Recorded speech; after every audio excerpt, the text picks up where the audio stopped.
Ladies and gentlemen, distinguished guests and valued participants, good morning, good afternoon, good evening, wherever you're joining us from, and welcome to our highly anticipated online webinar, Open SORMAS System Demo. And we're going to be doing the English version first, as most of you already have invitations for the French version that would happen next week. We're excited about it and would like to also ask that you would participate if you are comfortable with listening to this demonstration in French. Absolutely delighted to see such an enthusiastic turnout for today's event. I'd like to extend my warmest greetings to every one of you. My name is Chinedu Arinze. I am the community manager for the SORMAS Foundation, and I'll be your host and moderator for this exciting journey of our discovery and learning of the SORMAS platform. Today's webinar promises to be an enlightening one, very informative, and we enjoin everyone to pay close attention, and you can ask all of your questions as you already see the agenda projected when the time is right. So we'll take a moment to set the stage very quickly. So we'll be diving into the features of SORMAS system, and we would have a guest speaker, Dr. Candice Louw, who is a business analyst with the SORMAS Foundation. She is a renowned expert in information systems, product management, and lifecycle value maintenance. We're happy to have her today to give us her expertise and her insight on the platform. So as we proceed through the agenda, we will have the privilege of hearing Dr. Candice deliver the demos to us in English. Then afterwards, we'll open the floor for the Q&A session, and this would give everyone an opportunity to engage with the experts in the house and to ask your burning questions. Just a few housekeeping notes before we proceed. We would like to mention that all microphones have been set to mute, and this is just to help us to minimize the background noise during the presentation. So please bear with us. But you can also use the chat space to share your thoughts, comments, and questions as the webinar goes on. We'll do our best to address as many questions as possible during the Q&A session. Without much ado, let's dive into this enlightening journey together and get ready to share the passion that we all have for SORMAS as we look through the system. I would like to then hand over to Dr. Candice. Please, you have the floor, Candice, and thank you. Fantastic. Thank you, Chinedu. Thank you for the warm welcome. And indeed, good morning, good afternoon, good evening to everybody joining us for the webinar. So I see some of you know SORMAS quite well. I saw some familiar names coming up on the participant list. So just to let you know that today is a bit of an overview of what SORMAS currently offers at a relatively high level. So it's almost like a refresher for those of you that are already familiar with SORMAS. And for those of you who are not familiar with SORMAS at all, I hope this gives you a nice overview of what the system is capable of. So we won't dive into very specific details. We're planning future webinars for that, and Chinedu can share details on that later. So today is very much overview and getting familiar with the system and having a look at some of the new features that have been developed quite recently. So I would like to share some links before we get started with you. So those are in the chat, and you're welcome to follow along. I'm going to try and share my screen, Chinedu, if that's okay with you. Then we get, thank you. Yes, please, go ahead. We get SORMAS on your screens. If you could please confirm that you can see my screen, Chinedu, that would be great. Yes, confirmed. Screen Perfect. is on. Thank you very much. Right, so you have been provided with the link. So link number 1 is the demo system. So today I'll be walking you through this demo system. Just a few things to cover before we start the demonstration. This is a demonstration system, and all of the data in here is fictional. So it's only test data. There's no live data in the system. No worries about what you will see. It's all generated data. You can, of course, access this system yourselves. So if you go to the URL we provided, you will be able to have a hands-on experience with the system yourself.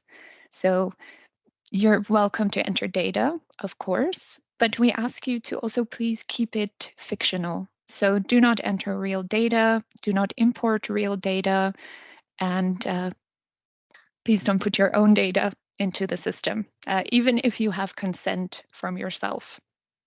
Just keep it to something fictional. All right, so that covers that part. I have already logged into the system. For those of you who just like to follow along, you're welcome to follow my screen. If you are following in your own demo system, we recommend that you log in as a national user. So you will be able to see most of the features and functionalities as a national user. I've logged into our system as a super admin. So once I've logged in, you will see that we have the menu on the left and we have our content on the right. You may not see all of the items in the menu on the left. As I mentioned, I'm a super user, but once you've logged in, you may want to change your language. So SORMAS is offered in multiple languages, and this is the first and probably the most important step just to get into the system, is to change your user settings. So that's the second last item from the bottom in your menu. And if I select here,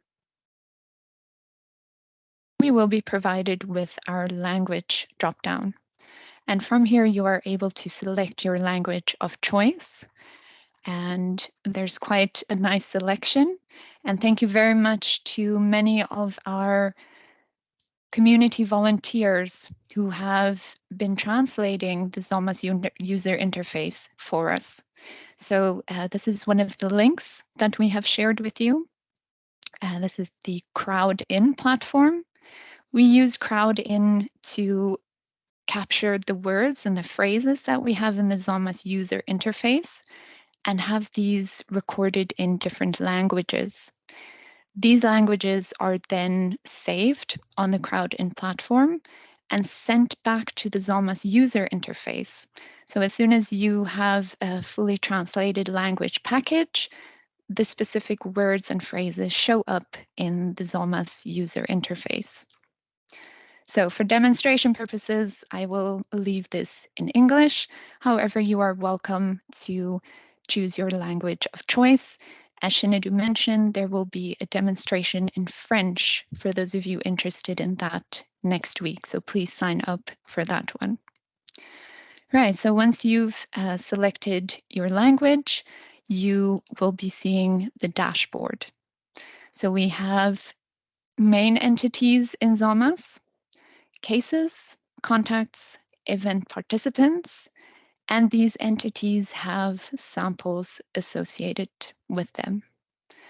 Now, to give us an idea of what is going on in the system, we have our dashboard. And we have our dashboard for surveillance, which is for cases, for contacts, and then we also see the samples associated with that. So I'm going to give you an overview of the dashboards for these entities. Then we'll dive into some events and also have a look at tasks, how we manage all of these entities. So starting with our dashboard, our surveillance dashboard, which is what you currently see, we have an overview of the diseases in SORMAS, and I can expand these. SORMAS has over 40 diseases in the system. This is aggregated and case-based combined. Here we see the list of case-based diseases. These can be activated or deactivated in your specific system. So if you would like the disease to be there or for it not to be part of your system, it's a database backend configuration. So on the left, we have our summary, and on the right, we can see the difference in the number of cases for the specific diseases. I'm just going to collapse this again. Furthermore, we have an overview breakdown per disease. So this is our slideshow. We're currently on AFP, acute flaccid paralysis. Of course, we can switch to anthrax, COVID-19, and so forth. So I will focus on AFP for the moment.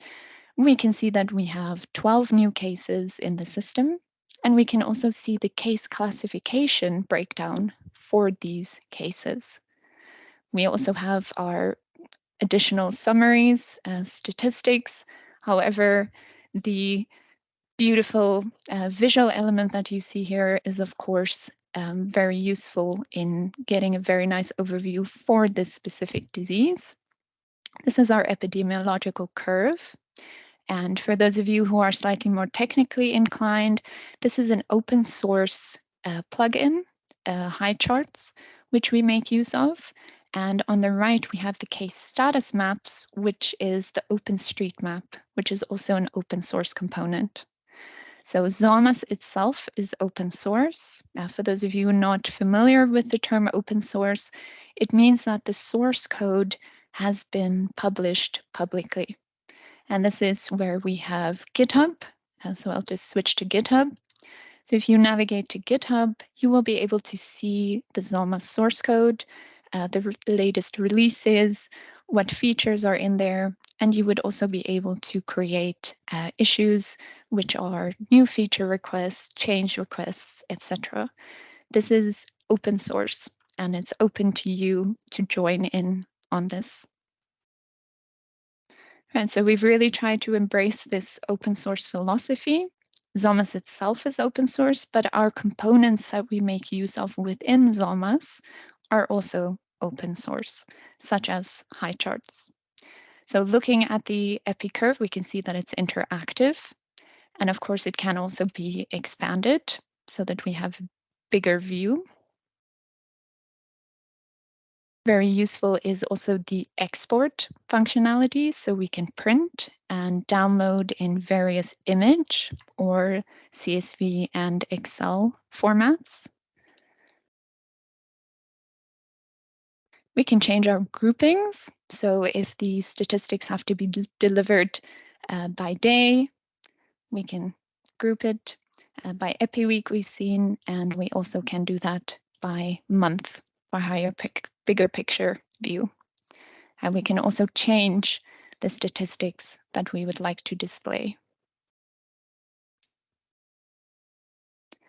Moving on to our case status map, we can see on the right that we have our individual cases indicated on the map. And as I zoom in, we get a detailed view of the specific cases. If I would like to investigate a specific case, it is possible for me to click on this case directly in the map. And once I've done that, I will be taken directly to this case file, where I can then process the data further. And so back to our case status map and our overview for the dashboard for cases. This gives us a nice view, and of course we can process or proceed to do this analysis for each of our diseases within SORMAS.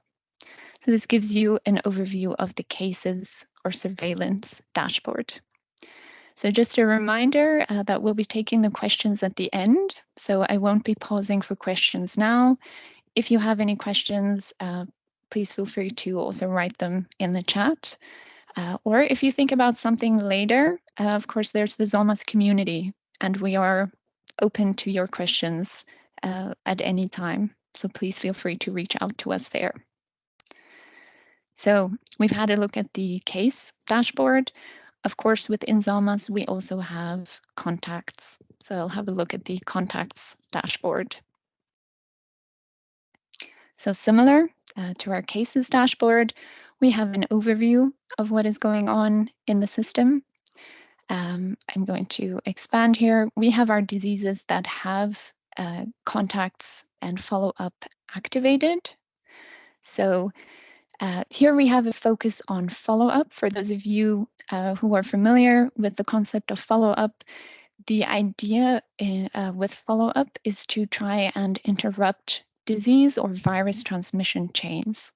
And this is where contact tracing becomes very important, and therefore we have the overview of what is happening in the system at the moment. Are we actively following up on our contacts? Do we have any follow-up that has been stopped?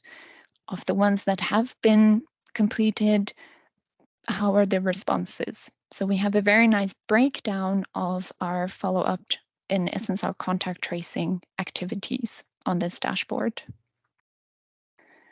Again, we have a beautiful chart which can be maximized.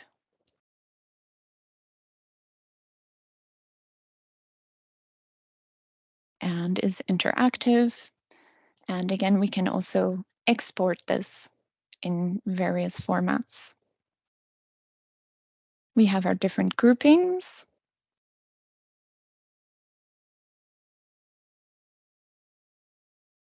And of course, we can change our data. So if we want to look at contact classification, for example, or our follow-up until dates. Similar to cases, we have our contact map. However, our contacts are indicated with a square. And if I zoom in, I get to see the details. And once again, by hovering over this specific contact, I can click and I'm taken directly to the contact file where I can process further information. So I've just spoken about contacts and we need to do follow-up and we want to interrupt virus transmission chains or disease transmission chains, specifically with our contacts. As we all know, for COVID-19, this was quite important. For this reason, we have the disease transmission chain in SORMAS. And this assists us to take the data that we've just seen, but analyze it a little bit more intuitively. And this is our transmission chain, so our disease network diagram. And what you're seeing here is an R-Shiny application plugin, which is also open source. And we can see that these are our entities in the database. And on the left, we have our legend. And we can see the color coding as well as the transmission types, high risk, low risk. And we have a beautiful interactive network diagram. So I'm going to drag this around a bit so that you can see how we can analyze the data that is in the system visually. And this really assists with determining where we have specific chains and where we should be focusing our contact tracing efforts, as we can follow this entire chain through and make our analysis based on what we can see. So all of the data here is anonymized, so you'll only see the reference ID. But when we go to our directories, which I will show you in a minute, you will be able to find this code and you will immediately know which entity it belongs to. All right, so this is our disease transmission chain for contacts specifically.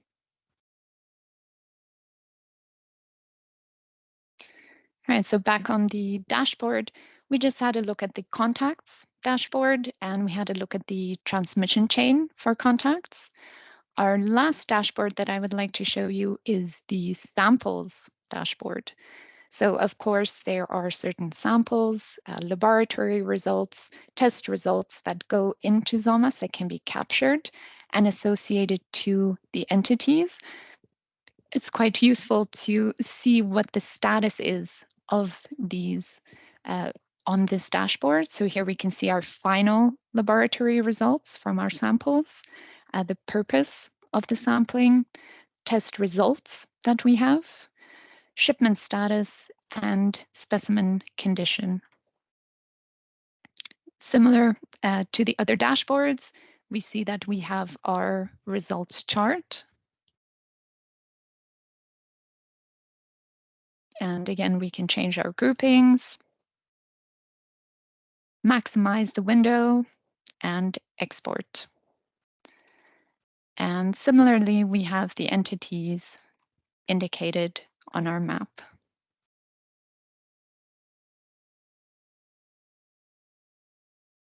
Okay, so this gives us a very high-level overview of what is happening in SORMAS. Of course, this is over specific timeframes. So we have the default timeframes assigned, but we can, of course, increase this timeframe, make it longer, make it shorter, make it more specific. And this gives us an overview of the dashboard. So we've had a look at our cases. The dashboard, this is what we see. However, where is this data? It's important for us to know where this data is. And on the left in the menu, I will take you through the cases directory. This is where our data sits. So by clicking on the cases directory, we are presented with all of our cases in the system. And here we have our views. We have different views, and we can, of course, apply many filters for specific cases that we are looking for. So this is our default view. We also have our detailed view, which offers slightly more information.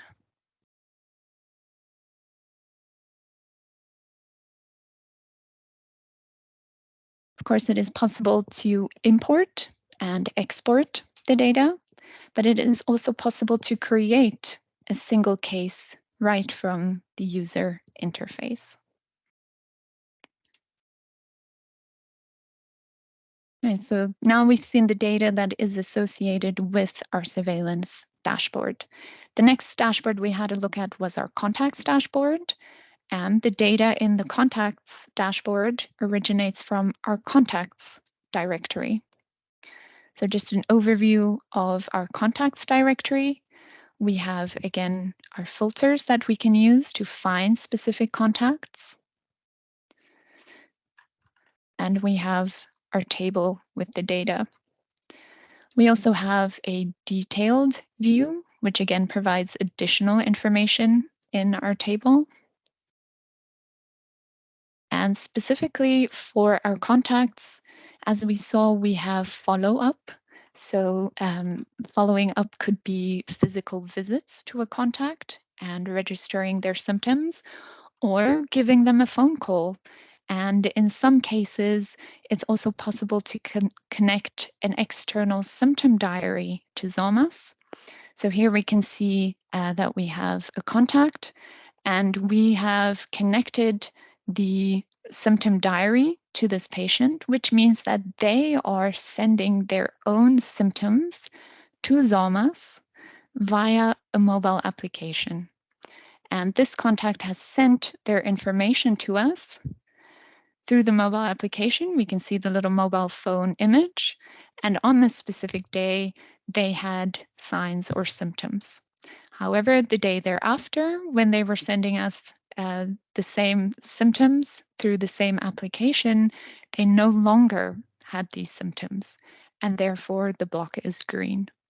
This is our overview, and it helps us manage our follow-up visits and process, and to see where it, of course, originates from. Was it a visit? Was it a telephone call? Or did the user themselves send through the symptoms?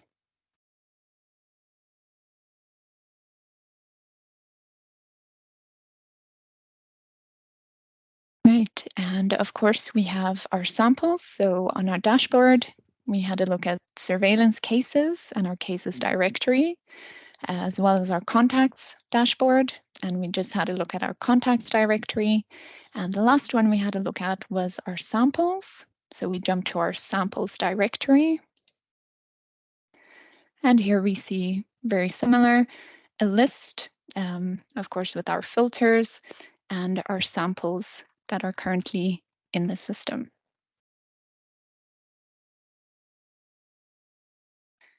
Right.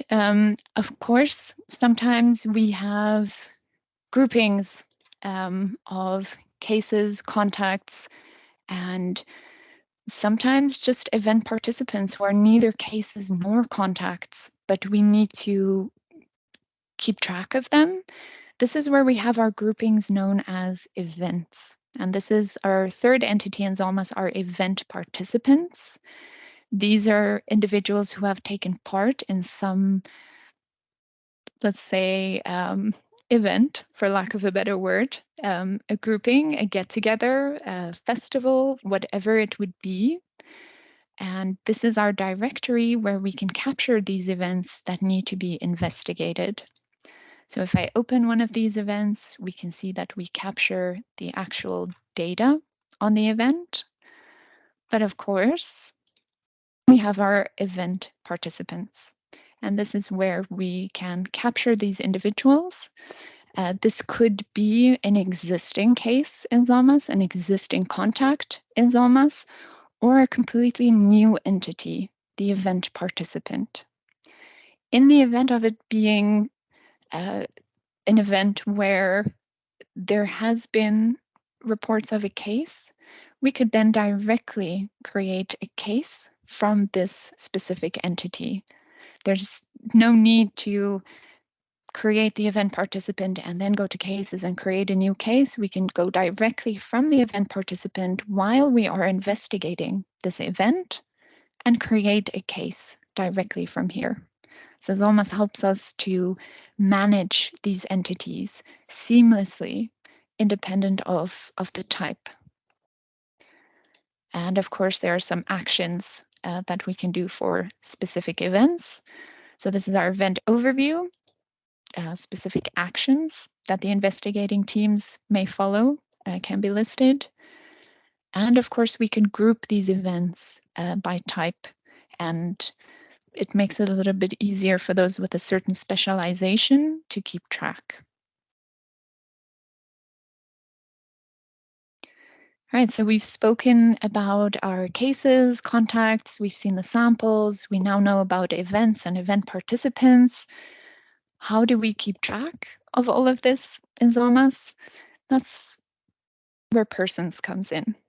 So there is one person. However, that one person could be multiple cases. They could be a case of COVID-19 and a case of influenza at the same time, at different times. They could also have contact to somebody else. It is possible to do that. So SORMAS has the ability to have one person in the system, but to have these multiple entities connected to this person. And our person directory is in essence like our telephone book. We keep an overview of all of our persons, our unique entities within the system. And if I go in my telephone book and open one of the persons, I will then be presented with the overview of the person. But on the right, we will also see that we have a collection of the person's cases that are existing in the system, the contacts that they've had, their samples, as well as the events that they've attended, including immunization information. So this helps us to keep track of the unique entities. However, it is possible to have multiple types of cases, contacts, samples, events that this one person has attended, and to keep track of that. So last but not least, of course, we have the data. We have our dashboard. We have an overview of what data we have in the system. SORMAS can capture the data can be stored, but the important part and the unique element of SORMAS is to be able to also take action based on this data or the information.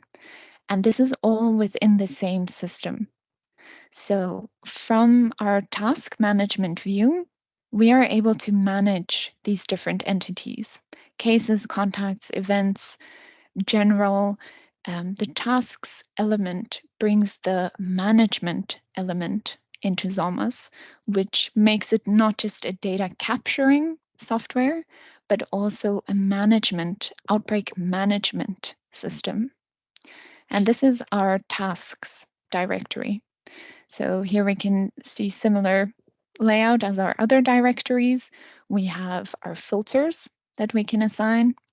And here we have our overview of all of the tasks in the system.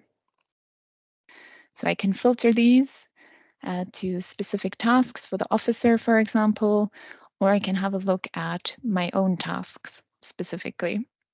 And this allows us to assign a specific task to either ourselves or another user in the system. And here I can see I've just gone onto the tab.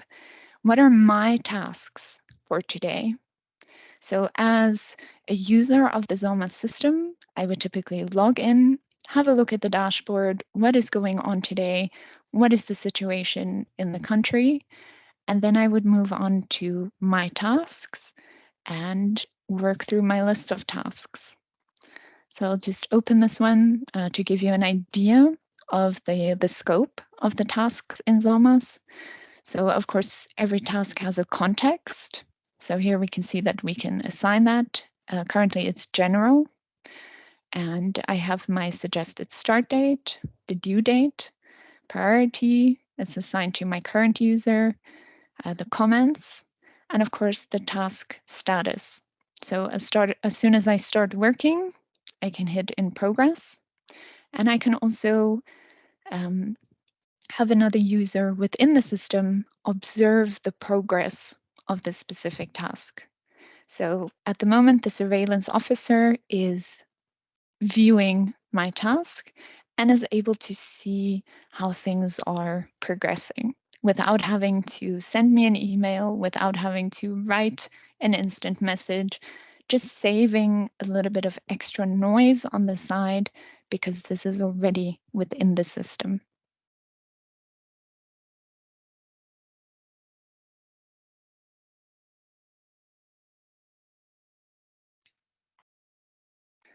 Fantastic, right. So this is our tasks overview. And of course, we can filter these as needed for managers. So I won't be jumping into our additional elements just with an eye on the time. We'd like to also answer some of your questions. My last tab is just the About tab. So SORMAS typically shows the version that it currently is on. So we can see that we're having a look today at version 1.88.1. And as I mentioned earlier, this is on GitHub.